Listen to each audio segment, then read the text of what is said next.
يعني انا مش فاهم بجد ايه اللي بيحصل. والله العظيم قرار من النادي الاهلي ان هو هيعود للدوري.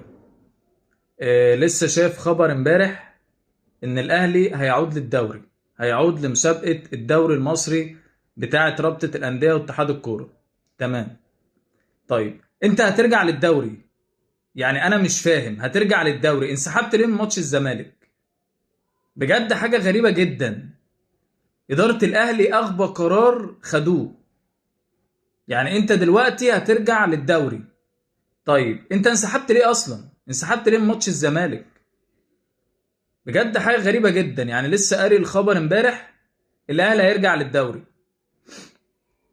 طب أنت هترجع للدوري ليه أصلا؟ ليه أصلا انسحبت من ماتش الزمالك؟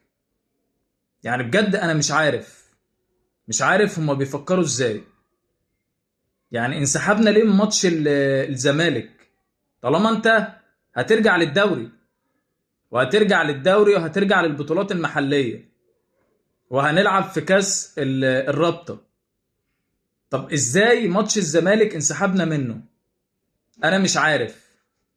يعني ماتش الزمالك انسحبنا منه، وماتش والدوري هنلعب فيه عادي. طب ما كنا نلعب ماتش الزمالك وخلاص. يا عم نلعب كنا ماتش الزمالك، واعترض بقى براحتك. يعني اعترض بقى بعد كده براحتك. اعترض على التحكيم، اعترض زي ما انت عايز. لكن احنا ليه ما لعبناش ماتش الزمالك طالما انت هتكمل الدوري؟ يعني انا مش عارف بصراحة يعني ايه اللي بيحصل.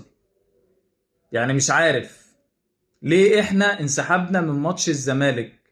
في حاجة مش مظبوطة بصراحة يعني مش فاهم بتنسحب ليه.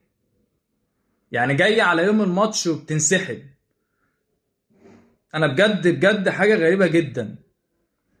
انسحبنا من ماتش الزمالك، وقرار طالع امبارح من إدارة الأهلي هنكمل الدوري. طب ليه انسحبنا أصلا؟ يعني ليه أصلا احنا انسحبنا ليه من ماتش الزمالك طالما احنا هنرجع نكمل الدوري؟ يعني مش عارف القرارات الغريبة اللي بتحصل دي. مش عارف. مش فاهم انا. حاجات غريبة جدا بتحصل. يعني الدوري كان سهل جدا، وبيراميدز اتعادل مع المصري.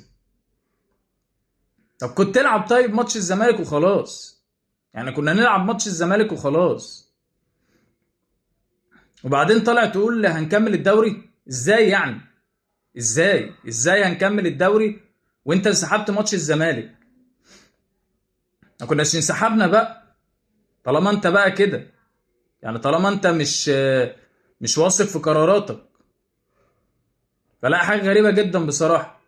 حاجة بجد غريبة ان انت بتكمل على البطولة اللي انت معترض عليها اصلا. يعني انت معترض على البطولة، ومعترض على الاداء بتاع اتحاد الكورة. ويا ريت اتحاد بقى الكورة ده بصراحة يمشي بقى. بصراحة يعني يا ريت اتحاد الكورة ورابطة الأندية دول بقى يغوروا بأمانة كده. عشان كده الواحد فاض بيه بصراحة. يعني مش فاهم انا، بتوقعونا في مشاكل. ويعني هي بايظة اصلا. يعني انتم مبوظينها فبتبوظوها اكتر. يعني هي بايظة وانتم بتبوظوها اكتر. بجد حاجة غريبة جدا يعني.